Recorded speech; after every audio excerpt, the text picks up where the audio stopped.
Greetings, everyone. Your cartoonist pal Stan here with another episode of Random Encounters, the show where I use random encounter tables like the kind you find in tabletop role-playing games, such as Dungeons and Dragons. And I use those and some electronic die rollers to randomly select subjects, whos, and whats, and then I mash those together and I draw them in cartoon form for our amusement. Hello, Michael. Thank you for joining. Yes, and I hope that some of you watching this will decide to pull out your own paper and pencil or electronic drawing implements or watercolors or whatever it is you like to draw or make art with and make art along with me. You can do the same thing I'm doing if you like. Or you can just draw anything else. You could, you could wait until I finish and then try and draw what I drew previously. You can draw something else entirely. You can draw me. You can draw your pet sitting in front of you. Doesn't matter. We do this because drawing is fun. Drawing is fun. That's what it's all about. So, without further ado, let me come over here to my little control panel and switch it over to... Oh, that's not what I wanted to show you. I'm going to come back to me because I didn't fix things. I'm doing my drawing. Those of you who've watched will know already, but those of you who are new may not. On an iPad Pro using the Apple Pencil and the app Procreate.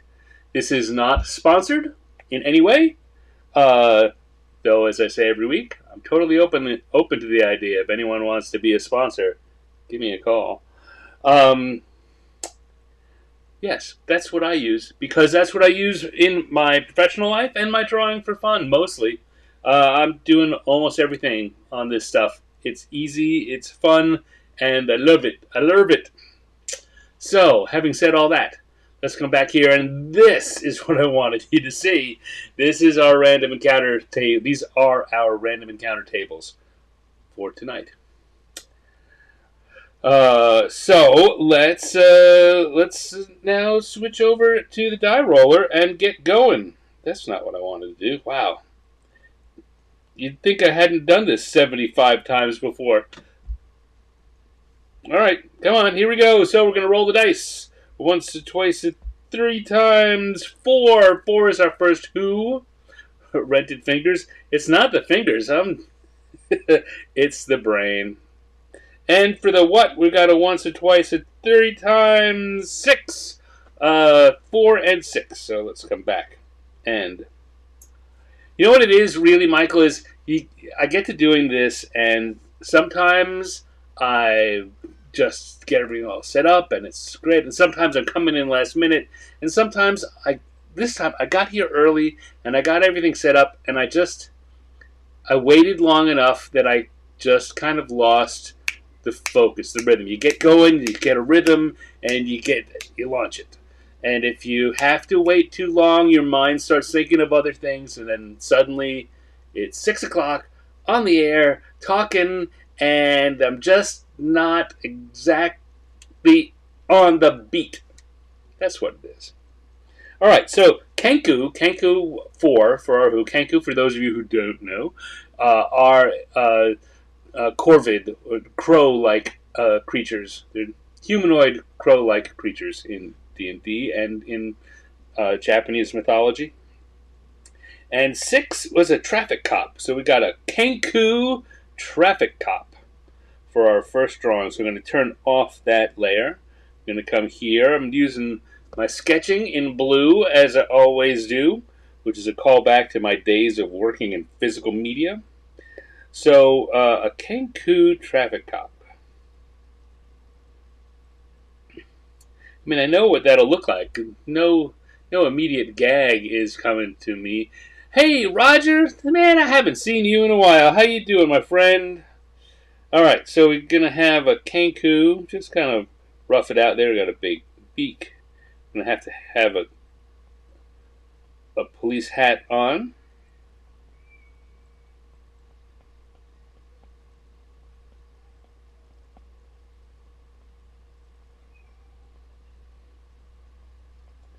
And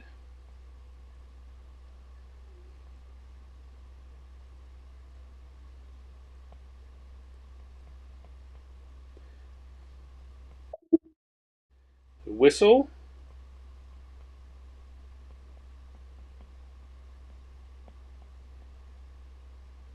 Maybe the Kenku are, despite being corvids, they are they don't fly. So a lot of the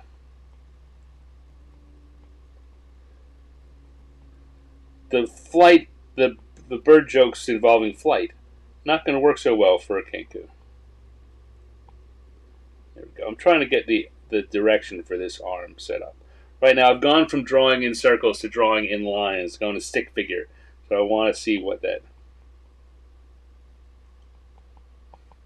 arm positioning is going to be like.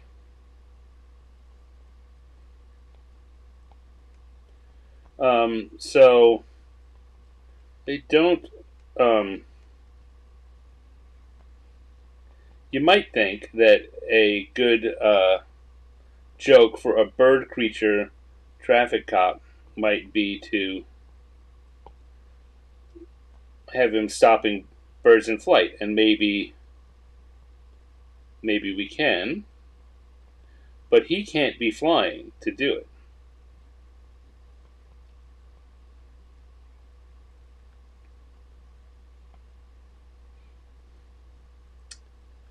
So, I'm not sure how I'm going to do that. Let's grab all this and move it up a bit on the stage. Maybe if I put him like on the top of a tree.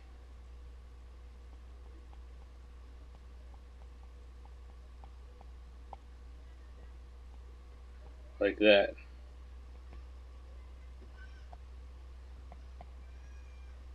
It doesn't have to make perfect sense. These are all just quick drawings. Hello, Juki Holic. Okay.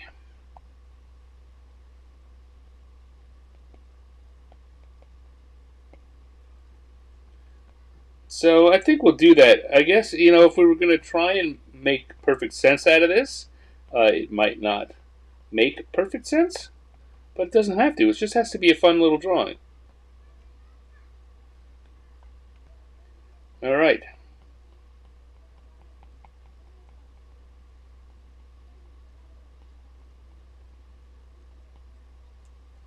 There we go. That's a good outline. I'll start switching over and doing some drawing on that. One of the big differences, little bird saying, yeah, that's the hummingbird thing.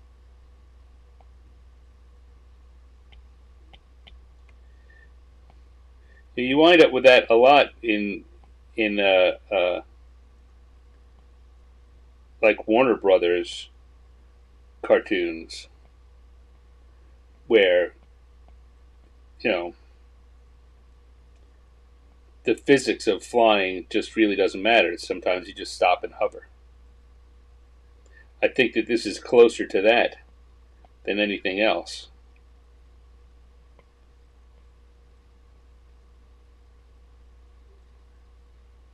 Just make sure. I was feeling like I was on the wrong layer. I just had a feeling. Thankfully, I was wrong. Any of you who've been here on nights when I do make that mistake will know that just messes everything up.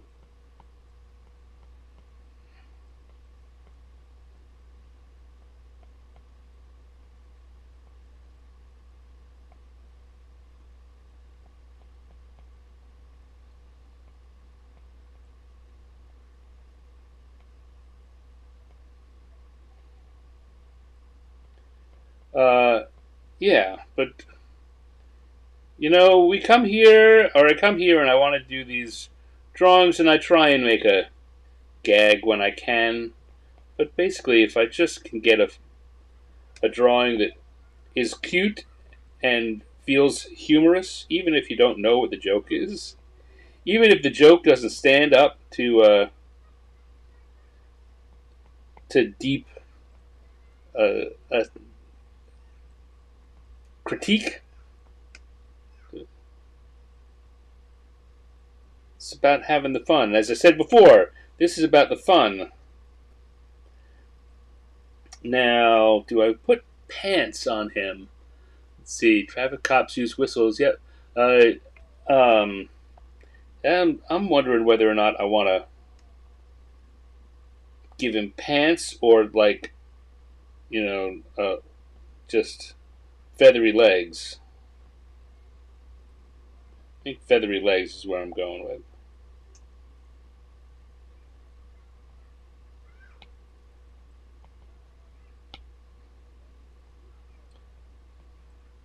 That is definitely the kind of choice that would be easy to reverse if I get a little further on and decide that I want to do something different. I always talk about starting with the lines that you are most confident in. Well, you notice I sure didn't start with the pants. And I could change those now and it wouldn't affect anything. That's because they were not. I did things I was certain of first.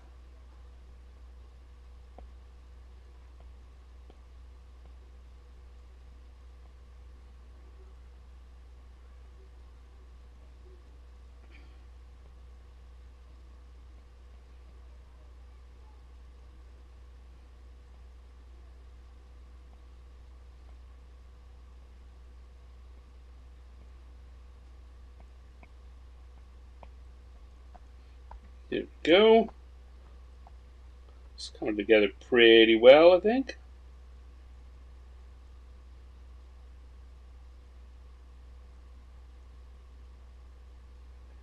I'm trying to get better as I do this show more, as I do this exercise more, at going at it with less and less sketch time. The more I see some videos of other artists doing similar things, the more impressive it is to me. When, and I like working quickly. That's one of the things I do, even in my professional stuff. I work quickly, so if I can get myself where I'm more comfortable working without the net of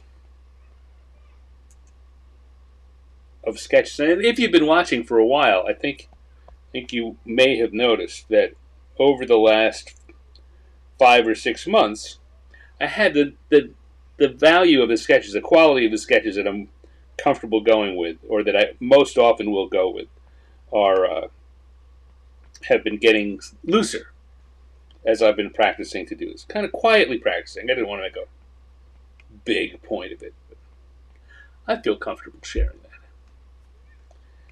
All right, so there we're at. We can drop that sketch bottom out and see what we've got here. I want to add a little bit of extra line work in here.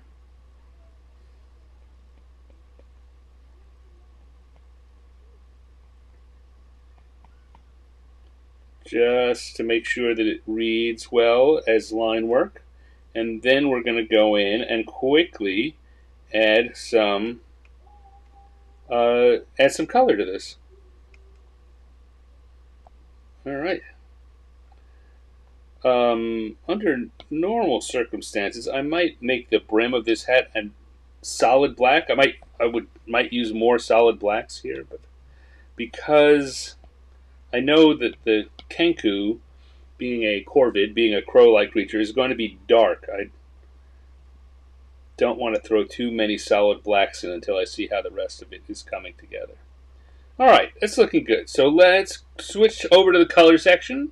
I'm going to switch over to a brush called Gloaming, which is a built-in brush on Procreate, and I like to use that for my coloring here because it's loose. It's a loose brush. It feels somewhere between a marker and a crayon, and maybe a little bit of watercolory feeling in there too. Alright, so let's start with, I'm going to pull up blue and go to the faux black that I use most often, a very dark blue. And alright, so here's one of the things. I'm going to want the beak and the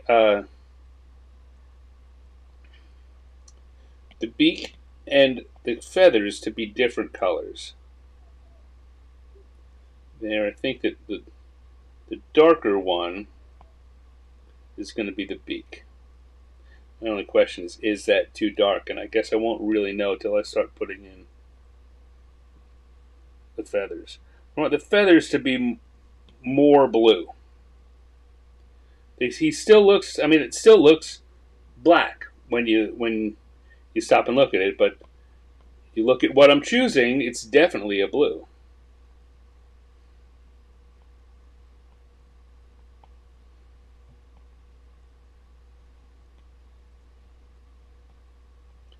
And I'm doing my little trick of the coloring the shapes within the shapes. That allows me to do loose coloring, and I encourage you all to do that when you're doing any kind of coloring in a coloring book or that kind of thing. You don't have to fill up the entire space. We often are told not only just stay within the lines, but fill up the space within the lines. You don't have to do that. If you can learn to see the shapes within the shapes. The cheek, the puffing out cheek is a circle here. So I did that separately. Each of the legs is kind of a shape like that. It's a little, chicken leg shape. And if you follow that loosely and leave some space between them, it increases the feeling of three-dimensionality and texture in your picture without you having to actually put in all that extra work. And it makes it, you do it intentionally and it looks intentional. And I tell you, people will be more impressed by kind of the quality of what you've produced. At least that's been my experience. I expect it'll be yours too. I'm going to come back here and use the same color from the beak for the hat brim. A little darker. I'm going to color over it a few extra times. Maybe we'll go... Usually when I'm doing a badge or a whistle, I make them a silver color. But everything here is so blue already. Silver is usually a light blue, and I wanted to get away from that. So I'm going for a gold-plated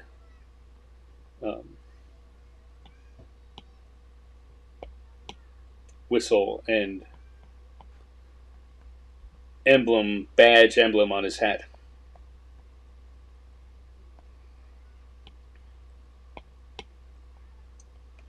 Okay, and then we will find a good color for the tree. Maybe open the brush a little wider. Again, you see I'm finding the shapes within the shape for how to color the tree, to make it feel like not just one big mass of solid tree, but, tree, waves and branches and whatnot. And then our birdie, we will make it some kind of red bird. Not a cardinal, but some kind of red bird. Ooh, got a little color in the eye that I didn't want. Here we go. And now, having done all that, I think we'll just add a little extra shading for the coloring. So for each of the colors, I'll grab that color again and then come to my little wheel and make it a little darker. A little down and to the right mostly. And then at the bottom part, drop that size of that brush again. A little darker than that. At the bottom side of each shape, I'm going to put just a little bit of shade like it's a shadow. Anyone who teaches you art or knows what they're doing will tell you that these are not shadows. Shadows would not go in a lot of the places I put them. They're tricks.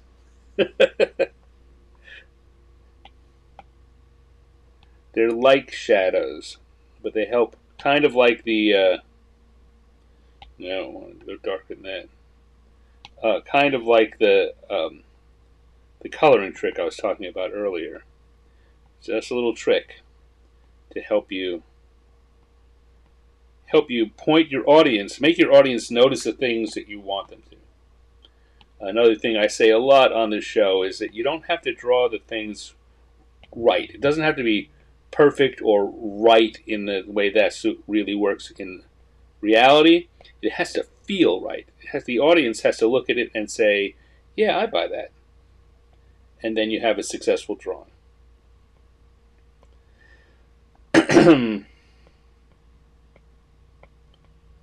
Okay. I think that's looking pretty good. Tell you one thing I am going to do, and here's, I say this, I don't know, this hasn't happened a lot recently. I don't know how many people here will remember it, but I had this tendency to find the colors I like and put them on there and realize that I made them too. I like that color, but I want a lighter version of it. Because right now, those colors, the dark blues, they're really overwhelming the lines. It's not like you can't see what's going on there, but it's not as clear as I want it to be. So, because these colors are all sitting over a white, they're all on one layer, I'm going to grab that layer and I'm going to reduce its opacity. Opacity means how much you can see through it. And so right now, the more I let you see through it, the more white is going to come in. And that's basically the same as lowering the intensity of the color. So if we have here, I'm going to drop the opacity down. Let me just quick drop it to about 50%. You see how much lighter? That's too much. But if we're back up here around instead of the full intensity, we pull it down to 80, 90, 85. 85 was looking a little weak. So around 90%. And see how much easier it is to make out the lines on that? Those are the versions of the colors. If I'd taken my time, I would have picked these to begin with. But when you work fast, there's a level of detail you can't get to. Anyway, I think that's looking pretty good, so I'm going to switch back to my lines layer and back to my inking, back to black for the color, and I will put my little stand in the bottom. And what we have here is a Kenku Traffic Cop. Boo-doo-boo, drawing one, done. So I can see a bunch of things have been going on here in the chat, so I'm going to come back and catch up. Where was I back? Cops use, yeah, so cops use whistle. Can't rightly think of a cartoon bird that's ever worn a pair of pants. That might be a challenge. I don't want to think too hard about that. I bet we can come up with some of the DuckTales, Disney's DuckTales, wound up putting pants on. I can name one for sure because it was a story point. And Howard the Duck. They had a storyline where people were outraged because he was walking around without pants. So they started putting pants on him, and he had to wear pants and has ever since. Now, whenever you see Howard the Duck in Marvel, he's wearing pants. I just learned today that crows' tails are flat at the tip and ravens have a wedge shape at the end. I didn't know that. Clark Kent, blue, black. Yes, the Superman Clark Kent, the blue hair. It's also for Bruce Wayne, is where people started noticing and making this was before memes, but making a meme about it. Um, is there a size difference between ravens and crows? Yes, there is. Ravens are bigger. And and Michael says that in the chat. And there are different different subspecies of raven and crow that vary quite a bit in size. There are some crows that are bigger than some ravens, but by and large, ravens are bigger than crows. A lot of talk on the difference. I'm not going to get involved in this. You guys are having a fine conversation there about the differences between ravens and crows.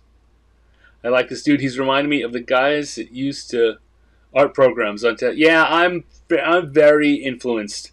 A lot of influence in my life from TV cartoons.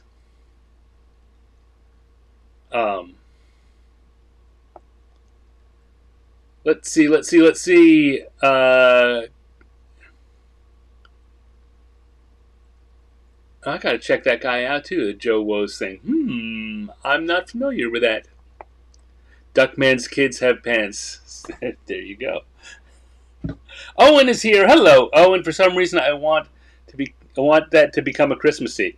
Well, maybe in the next, maybe around the holidays, we can get the Kenku on top of a Christmas tree too.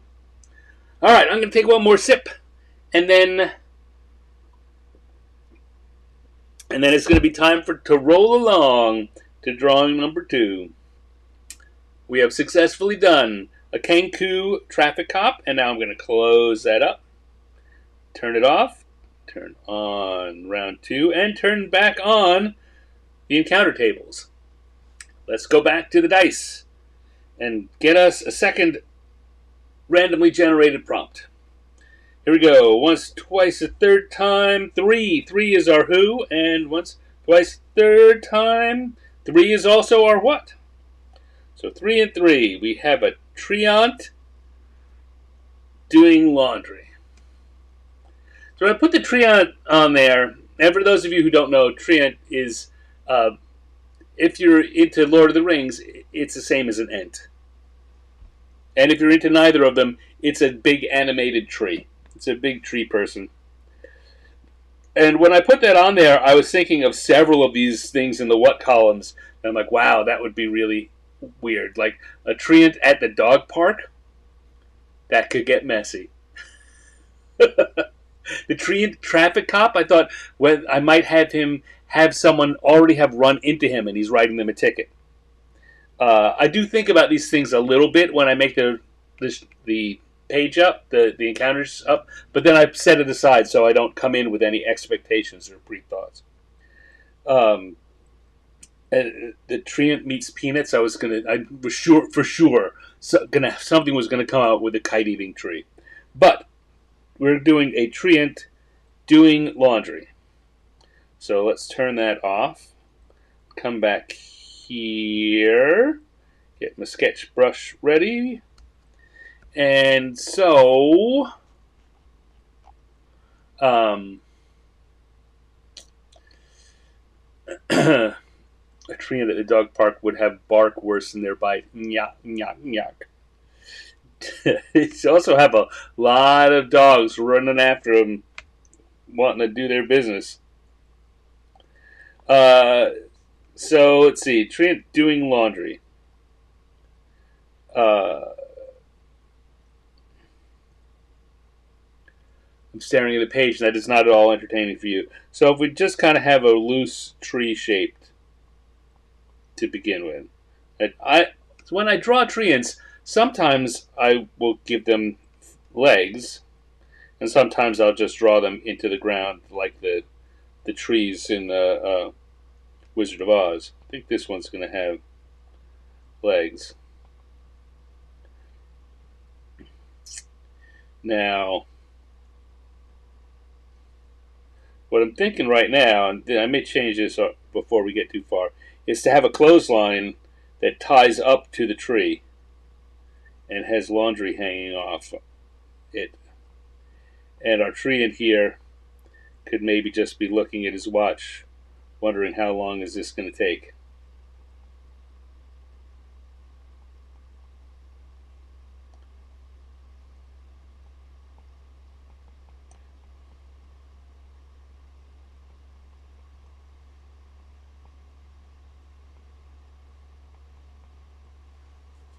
That's the gag I'm coming up with. Any suggestions? Clotheslines in the branches here. Owen, same, uh, uh, same page. This is why we work so well together, Owen and I. For those of you that don't know, Owen Casey Stevens, is a uh, is he's a big deal. Is what I'm trying to say. He's a game designer. He and both of us are come out of the TTRPG design world, having worked together, and right now we still work together at the company that we co-own, Rogue Genius Games. Owen, feel free to put a link in the chat if you want, and talk about anything you want. I don't care. I say I'm in there too, so a-okay with if you want to do some plugging.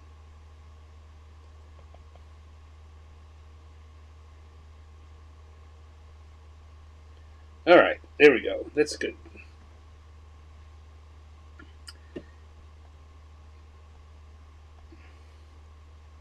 So let's go up to the lines layer, grab the black inking tool. Think so. If we're gonna. Oh, I'm on the wrong layer.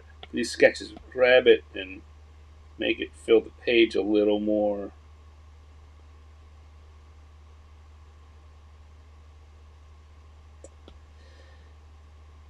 And I think I want to bring the size of the brush down one step. Nope, wrong. I don't. Drew one line to figure that out. I don't. I want it to be bigger. Okay.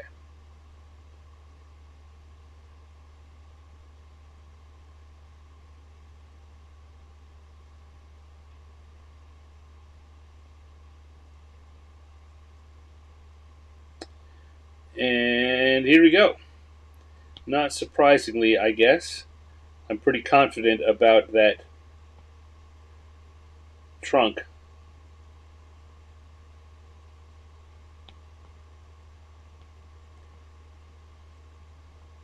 Always start with the lines that you're most certain about. I was originally going to have this be a wristwatch, but I think that I'm just going to make it a more of a pocket watch.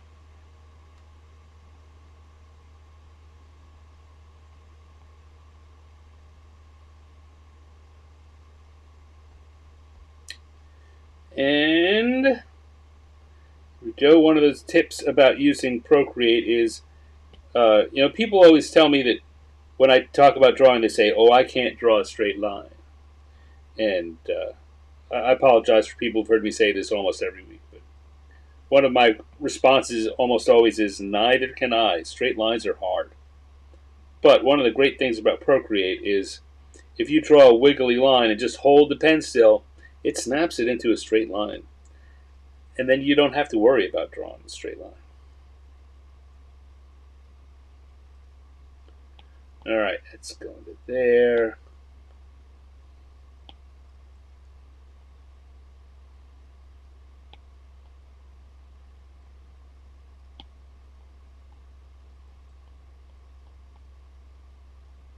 Whoops.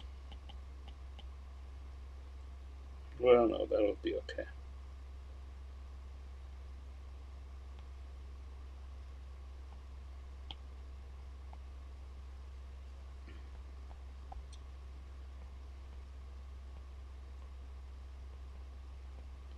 And drawing trees, you want some hint of bark. I do these lines. I just did that so quickly. I probably should have said this beforehand.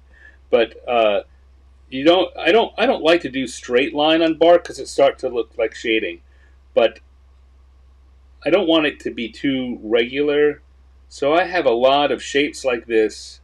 I try and draw them near each other with a variable amount of width between them. Some will start and end earlier than others, like that. And I just put a little bit of that without even really thinking about it too much. And then erasing what doesn't work and, redoing it.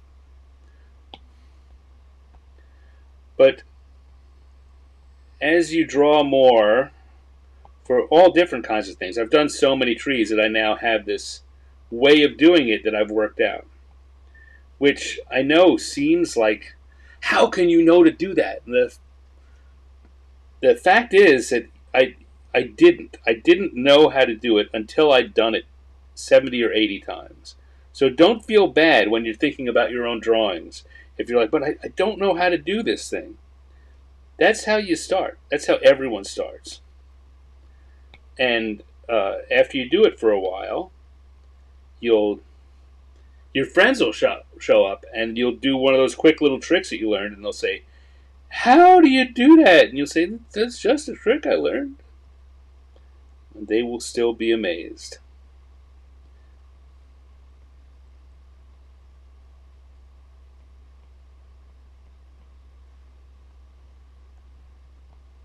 There we go.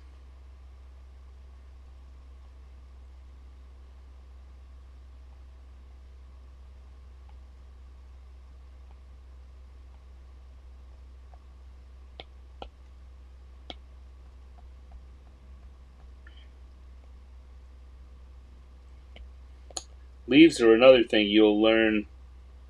Everyone has their own styles because you need more than one style. There, there are so many different kinds of leaves and kinds of trees and bushes. Mine is just this loopy line like that, and then add a few smaller ones in various places.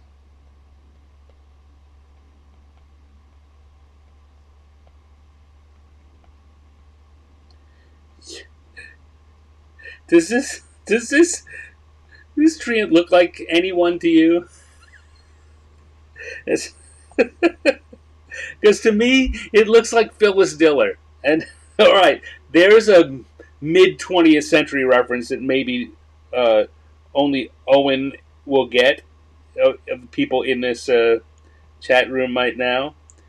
Phyllis Diller was a comedian in the 60s and 70s.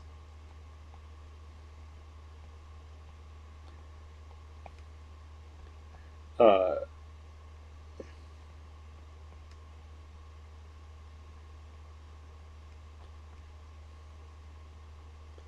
okay.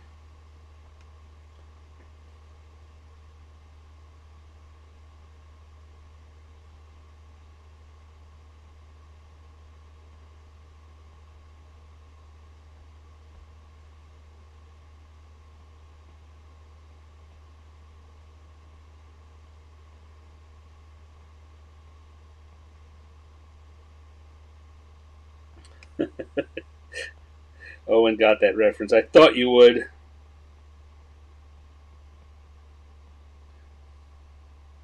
I mean, the Treant doesn't really look like Phyllis Diller, but a little. That big hair and the long nose is what does it.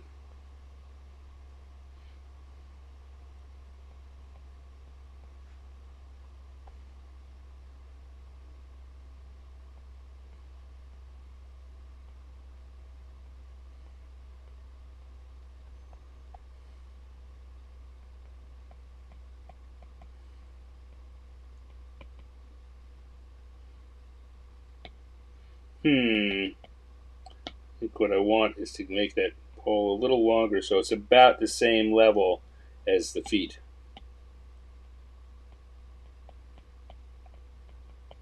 So then I can just put a couple of little grass sprouts around, and it feels like a yard.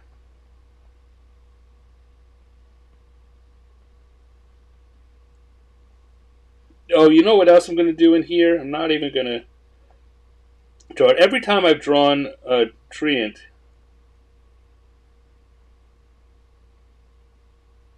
for this show,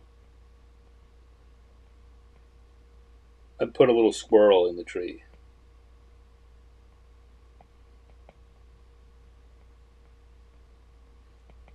So we'll put one in there too. just hanging out up there.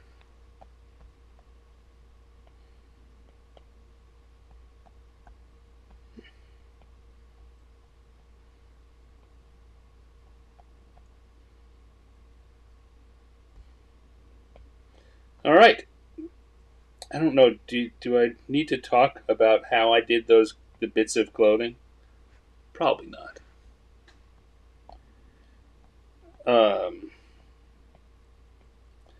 We'll put some indications of water dripping off, and we can say that we think we pretty much got this down. So let's turn off the sketch and see how it looks.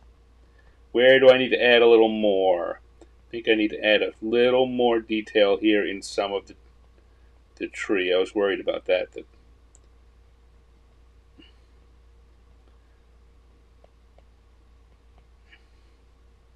squirrel's also not coming out exactly the way I want him to.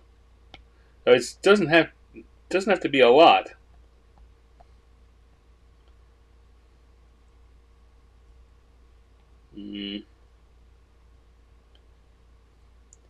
Like I was saying earlier, you don't have to get it right. It just has to be something that the audience will not question. You can't have the wrong thing showing up.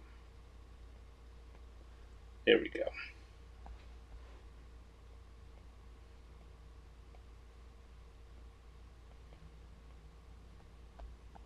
Okay. Let's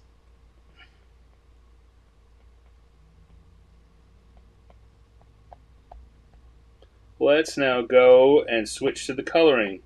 I'm going to go back to the gloaming brush. I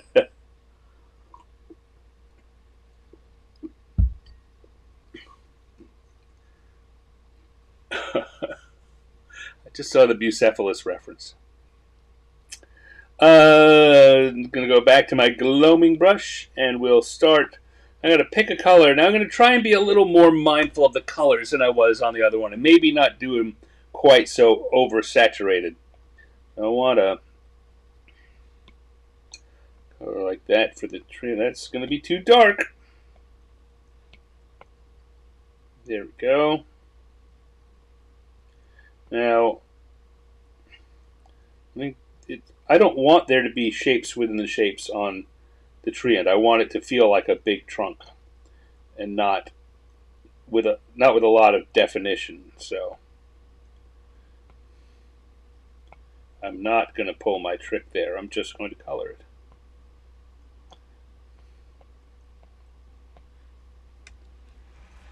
it.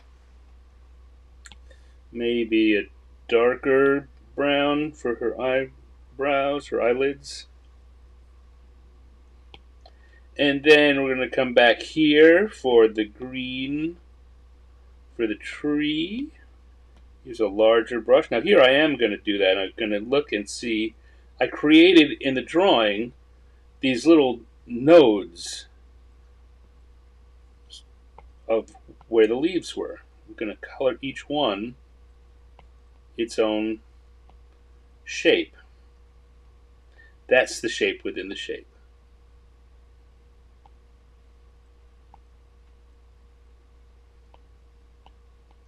Then I can fill in some of the extra bits. But you see how that gives it, and it gives it a roughly, like I was saying before, just a little more three-dimensionality. I didn't really do anything three-dimensional, but your brain is going to start filling it in. Why is that not a solid shape? Well, because clearly they're different things, and if they're different things, they must be in relationship to each other, and suddenly your brain is creating three-dimensionality for you. Thank you, brain. Come up and put the pen smaller again. Have a gray squirrel. Where I grew up, all the squirrels were gray squirrels. I saw photos and cartoons of red squirrels, and I was like, that's not a real thing.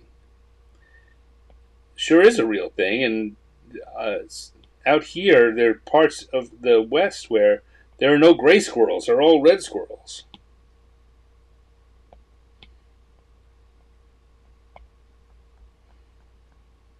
Okay. So I'm going to use orange for the rope. Very often that's a rope color.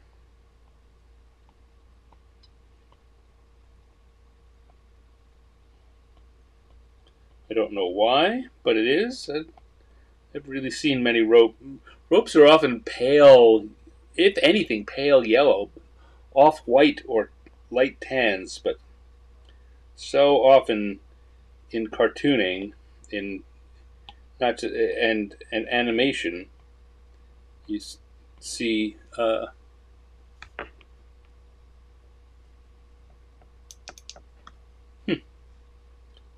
My light ring just suddenly got brighter.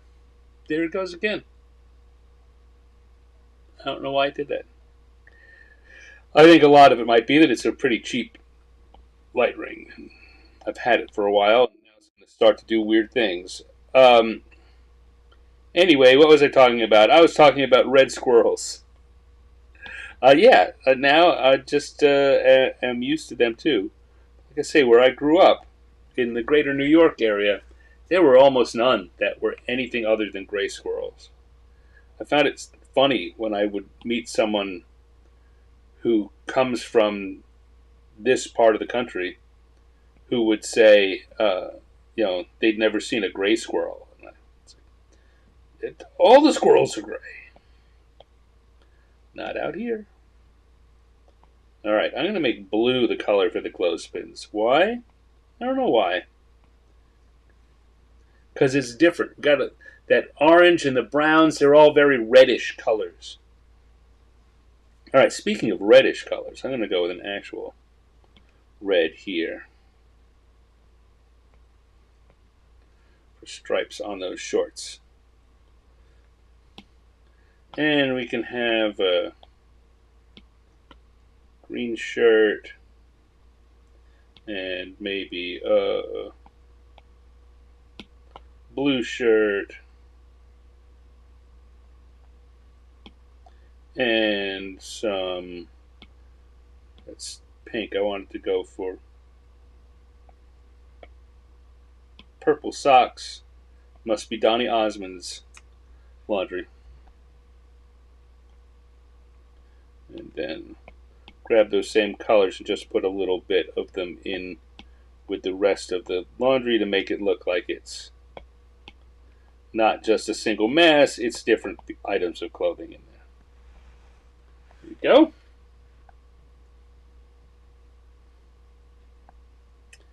Go back to that green. You have a very light, very, very light.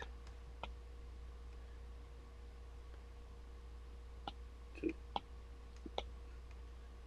give the feeling that the lawn has some color. There we go. Ooh, I'm liking this. All right, so I'm going to do the shading thing again. Those who don't remember, we're going to pick a color. I'm going to use my color dropper to identify one of the colors and then go and make a down and to the right in this color circle, a darker version of that color.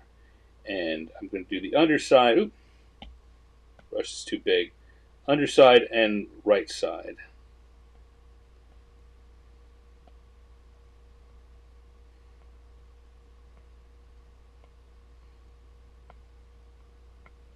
There we go.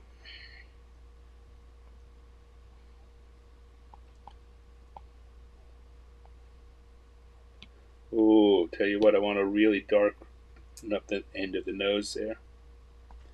And we'll do the same thing with the leaves. Now this is a little weirder because there's not a solid shape. So I don't want it to seem like there's a solid shape. These are supposed to be individual leaves. So I'm going to go to that underside still of each of these shapes within the shapes. And do the same thing very quickly. Don't worry about the details. Just a few here and there.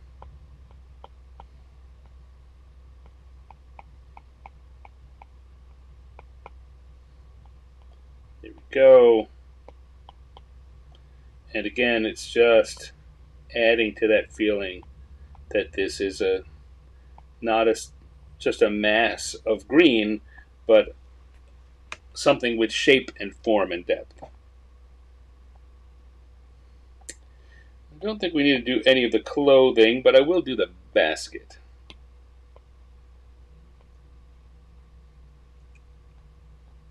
There we go. And I think we've got ourselves a treant. It didn't do the squirrel.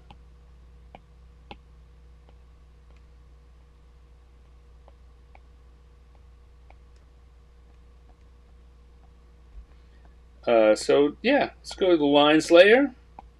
Back to my inking brush.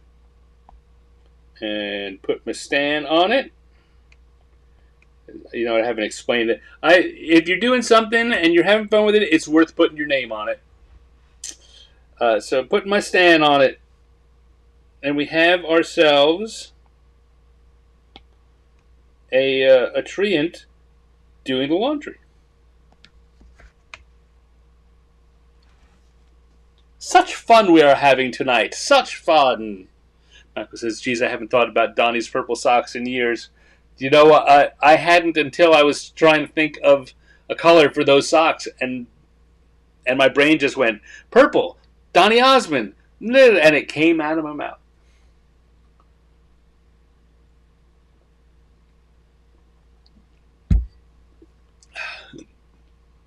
Hey, Dale Donovan, didn't you sneak in there? How's it going, my friend? Hello to you. And Cindy, too, if she's there on the couch with you. Hope you guys are doing well.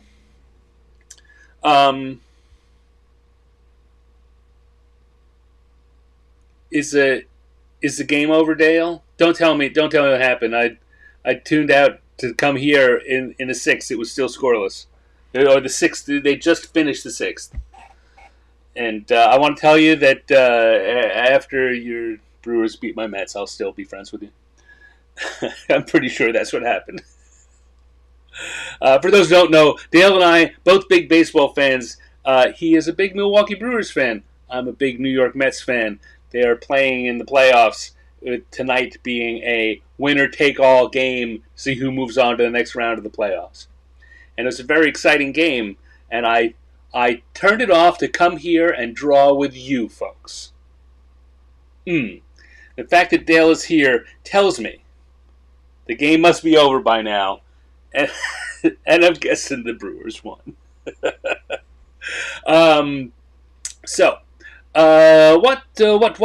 What? Guess it's time for me to...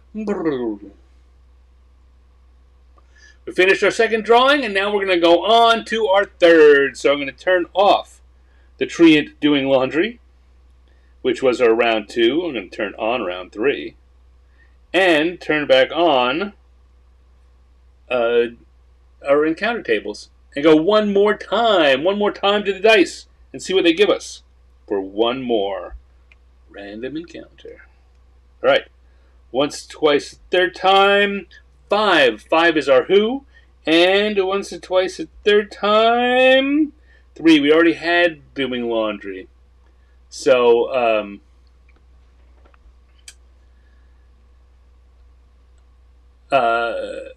Michael, yes, the Mets made it. They made it. They beat the Braves once on Monday and secured a spot in the wild card. And they've been playing the Brewers. They won the first game. They lost the second game. The third game happened today. It was happening when I started here. And I don't know for sure what happened. So 5 and 3. We already did 3. 3 was hanging laundry. 5 was a Bullywug. So we can pick we can pick something else from the ones, or pick you guys can pick something else, anything you want. Bullywug is a frog-like creature. So what do you think our Bullywug should be doing? We got a Bullywug. We've had a Kenku Traffic Cop, and we had a Treant doing laundry. What should our Bullywug be doing? Now I've got everyone looking at the baseball game. Look, come on! I turned the baseball game off to come here. You guys, I'm here to hang with you guys. I'll go watch the replay when it's over. Upright. You want to see a tadpole playing the Bullywug and the upright bass? Okay, that's a possibility. Anyone else? We got two upright bass votes. Okay, that's two votes there. That's seeming good. I'll leave a couple of a minute or so here for other folks to chime in. But I think if I don't hear it different, the upright bass is going to win. Yeah, the Royals really gave it to the Orioles, didn't they? Which I like, but certain members of my family are Orioles fans, so I don't. I try not to speak ill of them. The Orioles, not my family members. I definitely don't speak ill of my family members. I like them very much. Okay, so. You are bringing up that World Series. Don't make me mad, Jolly Alec. I'll work you into my drawings and mess up your life. All right, so we got Bullywug and upright bass. So Bullywugs are, I mean, there's lots of different ways they've been interpreted over the years in D&D, but they're basically upright frog creatures. Let me just do it quick, right? So we can have they're kind of monstrous Kermit the Frogs. Often they've got big bellies and long arms with long fingers.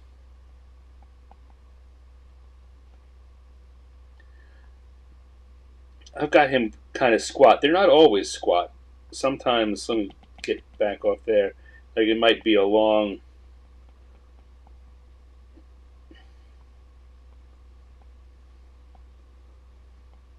Right. Move that hand down because then.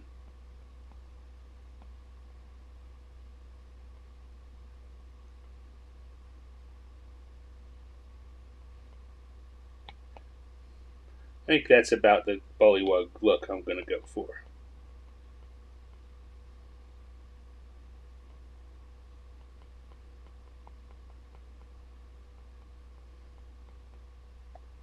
Woohoo! Hello, says the Bullywug.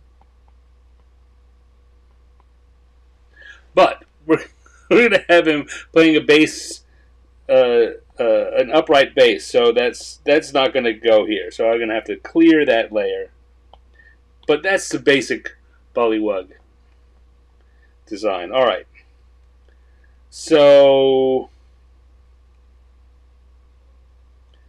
now what I'm trying to figure out here is whether I want my Bullywug to be facing left or facing right. Which way I want to draw the base, really. So I think I'm going to have the base facing left. Like this.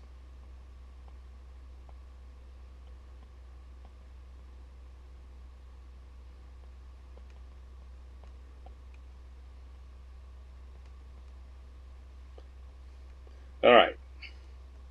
So then I'm going to have the Bullywug standing behind it.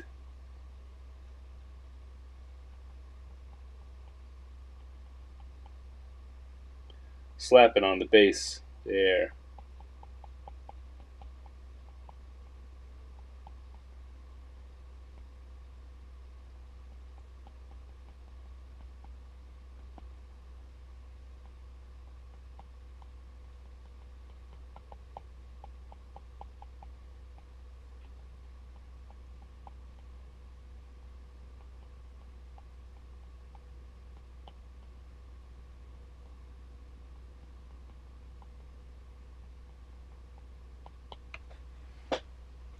Move that over, maybe zoom it up a little bit.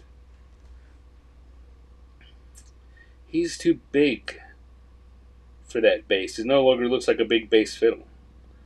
So, shrink him down a little and redo the bass.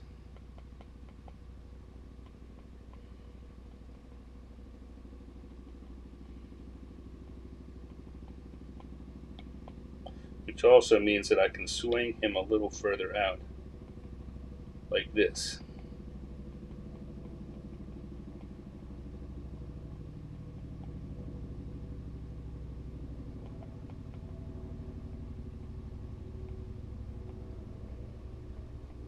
I'm trying to give him a real kind of swing out kind of feeling. All arms and knees.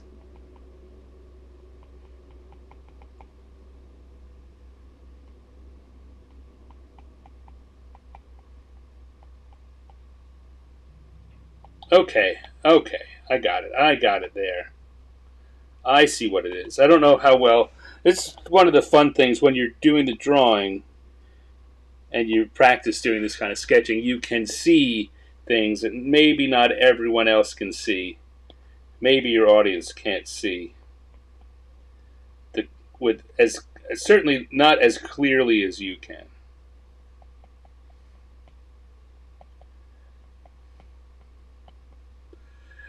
Hello, Linnea. How are you? How are things at work? I know that Linnea left me a message on the social media saying that she was having to work in the office and might not be able to join us tonight. So, good to see you. Glad you could make it for our third drawing. All right. Got it. Oh, drawing question, Michael. If drawing pencil and paper, do I draw bigger than I think I should or smaller? I'm not sure what you mean by you think you should. If you almost always are drawing bigger than what if you're going to reproduce it, if you're going to scan it and use it somewhere else, draw bigger, because it'll look better when you reproduce it and shrink it. That improves how it looks. And I, however, do like to draw small, but I've made an effort over the years to remember that it's good for me if I draw bigger than my intended use.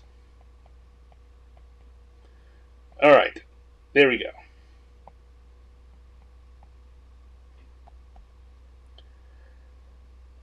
Let's go to the lines layer. Lene says, fabulous. Sneaking in a sketch during my break. Woohoo! Oh, and Jockey says Mets win. Okay, well, thank you for telling me. Although, yeah, well, I'm happy. I'm happy. I'm surprised, but I'm happy. All right, things that I'm sure about. Weirdly, and I don't know why, I'm feeling very confident about this hand. So I'm going to start there. I'm not feeling confident about this part of the arm, so I'm not going to draw that. But I suppose I've got to, well, I know I've got to kind of nail down where the neck and the basic shape of the base is, because the rest of the bullywug, the frog ear, is going to have to go around it.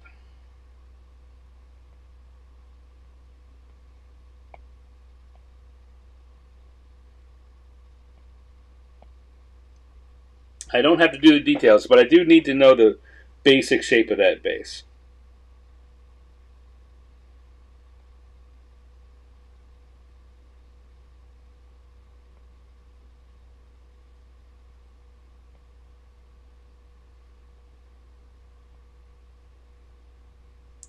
All right. Now I'm thinking here, yeah, Mets win. So Dale, if you're still here, sorry about that. Alonso? Oh my God! Now I really want to see what happened. Alonso has been just in a being so mediocre for the past most of the last month. Everyone else has kind of gone on to be good, and Alonso has just kind of not been himself. Did he hit a home? Did he finally hit a home run to do it, or don't tell me? Don't tell me. All right, there we go. So that's going to help me figure out where that arm is going to be.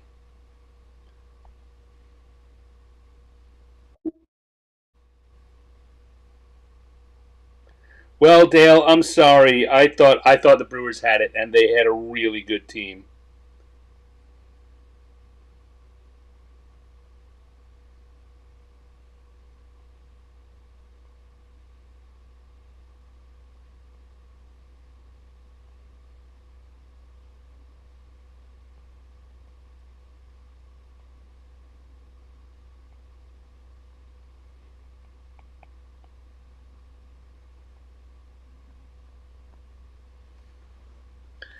Yeah, I'm not loving that frog design, but I'm not here to love that frog design. If I was going to want to use this character, if I was making this a character for being used in multiple places, I would. I want to spend more time on that head. I'm not loving it, but uh, it's good enough.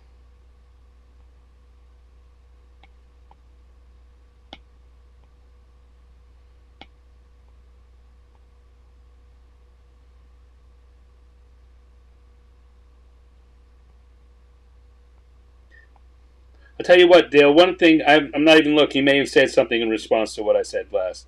One thing I'm really happy about is that it's that last game, whoever wound up winning, that it was a good game. Right?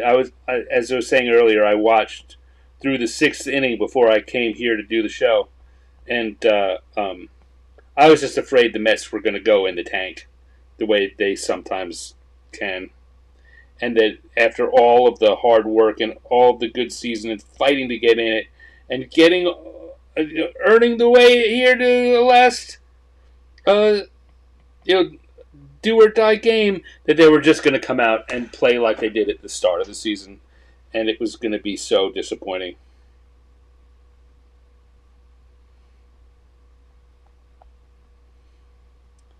Um, so when I saw that the when I saw those first six innings and it was such a tightly fought game, I I made my peace with it. I said, you know what, that's what I wanted. They gave a good accounting of themselves, and whatever happens, happens.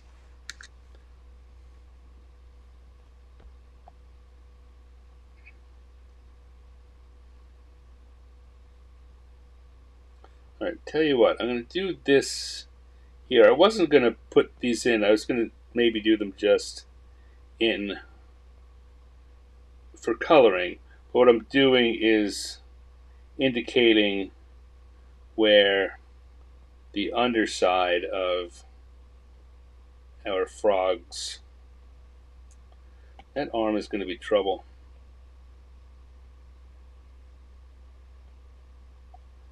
There we go.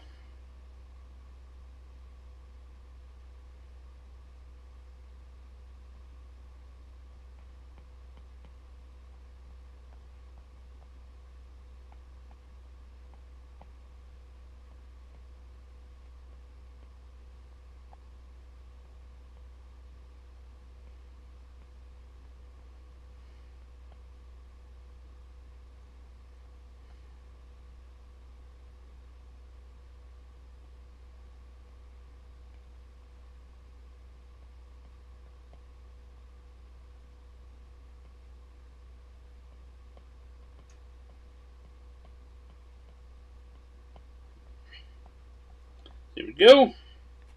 I'm digging it. And I'm going to put some spots on the frog, but I think I'll do those in color rather than in black.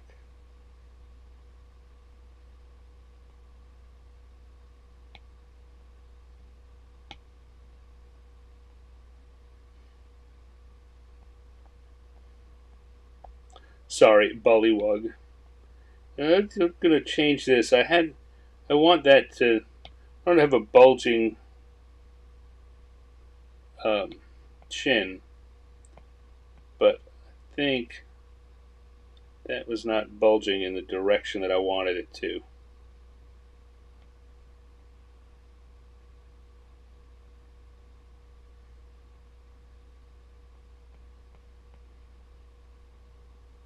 Breathe deep.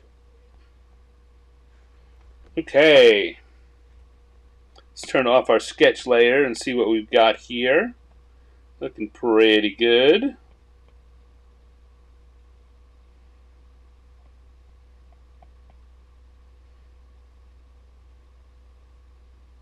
Yeah, I'd want to revisit that again as a character that I'd use more often. I'd want to revisit that head shape. I'm not loving it,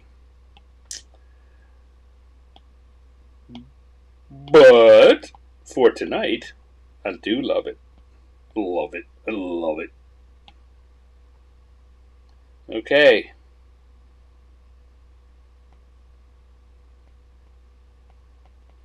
So let's color up our Bullywug. Our musical Bullywug.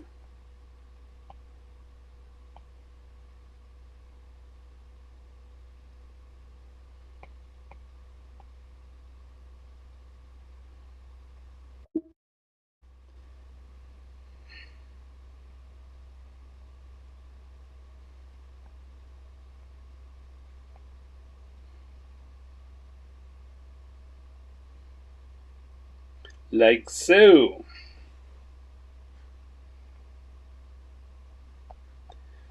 And I think we'll go for a light yellow on the underbelly as opposed to just a white.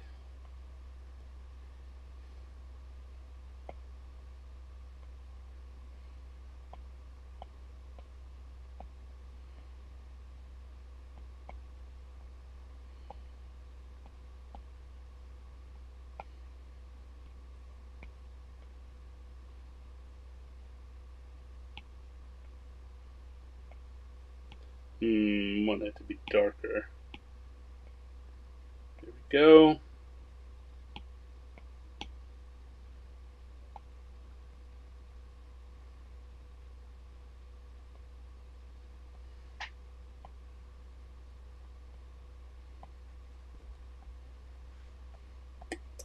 And speaking of darker, I want to go back here to that green.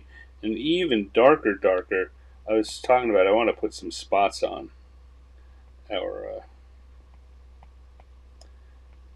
on the body of our Bullywug.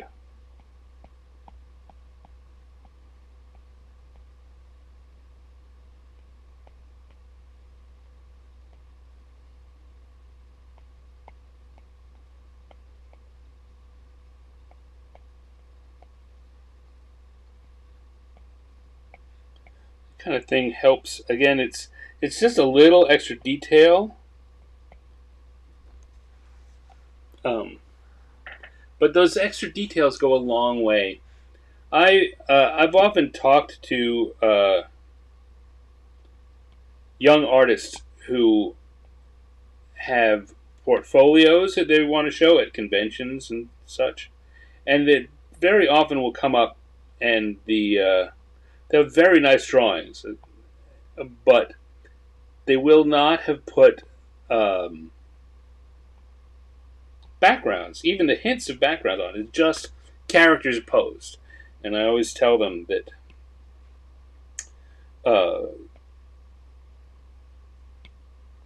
they'll get a lot better response if they put a background. Just no one is really looking for someone to do pinup drawings. Every drawing that you're going to be asked to do, mostly, is going to be something that has a context, has a background, has a setting. And if if a client, a potential client, has need of pinups drawings, just a drawing of a character with no background, they've got dozens of people they already work with that can do that. If they're hiring out, it's for work that they need to get done that they don't have the capacity for. That almost always is going to involve having a background, having some details. So you should get used to just throwing. Now here, I'm not doing a background, so I don't. It kind of seems to undercut what I'm saying. But find, even if we're not talking specifically about a background, find a way to put the extra little unneeded details that just kind of add a little something. And the spots on the Bullywug are kind of a really stupid example. They aren't. They don't add anything to the level that that a background might, but they do take them out, and it just looks like green, done. So many of the things I talk about, it gives it that look of intentionality, and people will assume if it's there and you had to take time to do it, it means something. You thought about it, and it will just increase their assessment of the quality of your work.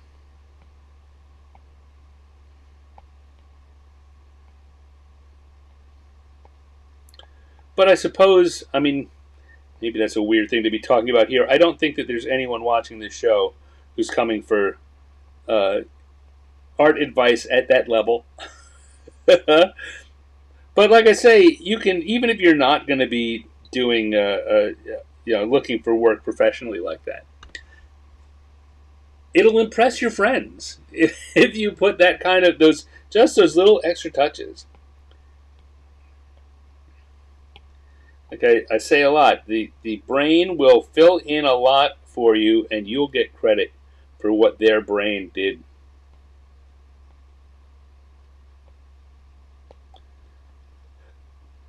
There we go.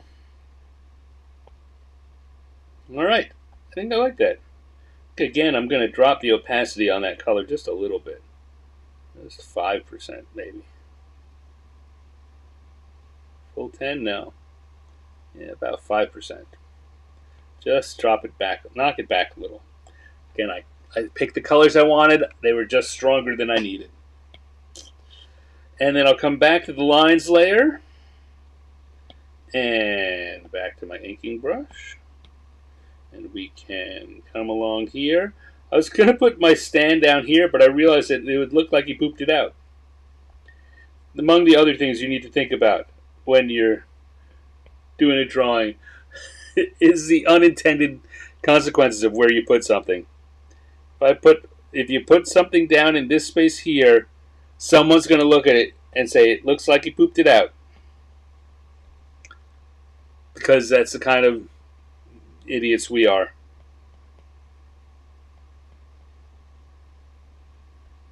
Alright, there we go. We got a Bullywug and a stand-up bass. Birdie,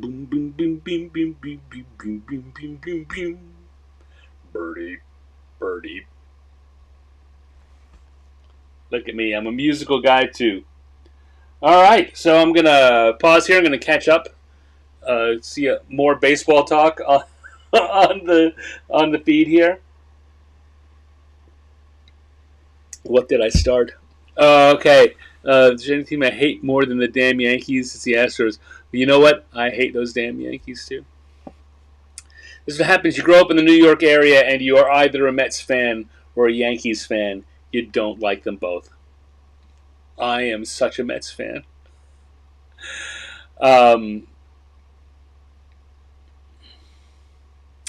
Here we go.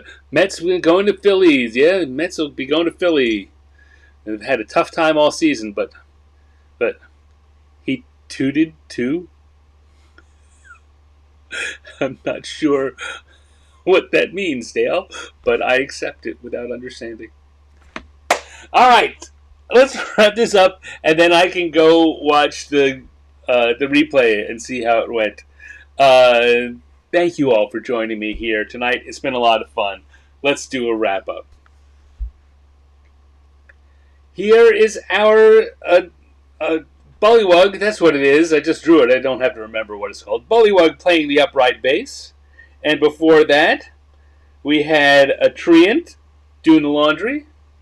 And before that, we had a Kenku Traffic Cop.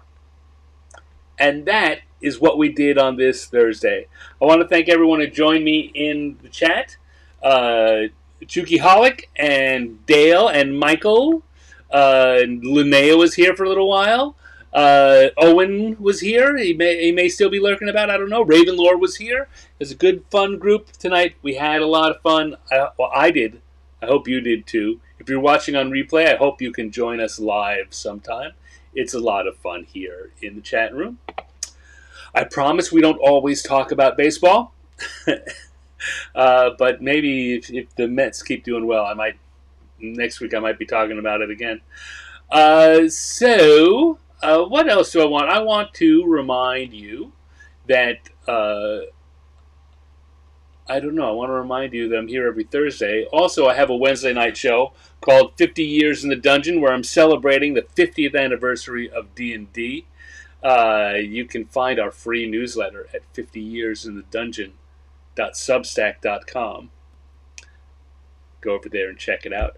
I haven't created an overlay for this, but I also am doing moving my stickers online. I'm selling my stickers online. I from time to time have shown you some of the stickers that I have made out of art. Here, this one at the top here, this one at the top came out of a drawing I did for this show. We had Medusa Selfie was the topic. I did a quick sketch. I liked it, so I finished it up and turned it into a sticker. That will be available on my sticker store online sometime too. I'm doing it in an interesting way. Not all the stickers are for sale all the time. Each week I'm going to shift it up, and I'm going to have a sticker of the week and 2, 3, or 4 other stickers that are available that week. So you want to keep an eye on that. If you go to stickersbystan.com, I don't have an overlay, so I can't show it to you. I suppose I could type one up, but I trust you guys to figure it out on your own. Stickersbystan.com, and that'll take you over to the store where you can get this week's sticker of the week. I will be back next week with another hour and a half or so of improv cartooning. We'll do some die rolling and some sketching and having fun and chatting. I hope you can make it. I really have a good time hanging out with you folks. So come on back. I'll see you then. Till then, take care.